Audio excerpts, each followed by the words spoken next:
So let's imagine half of their household spend $50,000. You've got $250 billion in assets sitting in consumer premises. And that's just thinking about households, let alone thinking about what happens with small business. I think that shift in what we can do in our energy system is just monumental, and I think it's right across that utility scale to the small scale.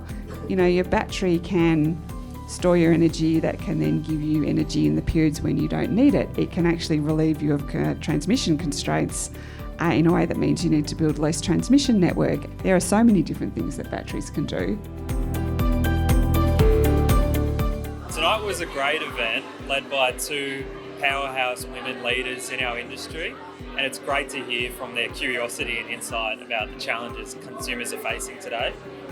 One of the key insights that I really grabbed was ESB's approach to starting with the consumer, with the customer, and the little subtle changes they're considering around DER to CER and putting customer at the beginning of that three-letter acronym that energy is so full of. Tonight's session on the second energy transition was really interesting. I liked how we're dividing up the conversation between the net zero transition and its implications for consumers and the future grid transition, and how we can bring customers along for the journey.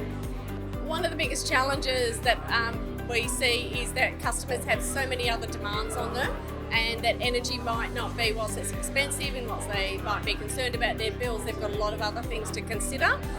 The biggest challenge for engaging consumers is to have a system that invites them in.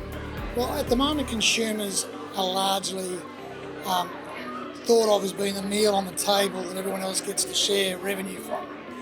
But with the energy transition, what we're seeing is the consumers now have a seat at the table, and they're actually part of the outcome that's needed.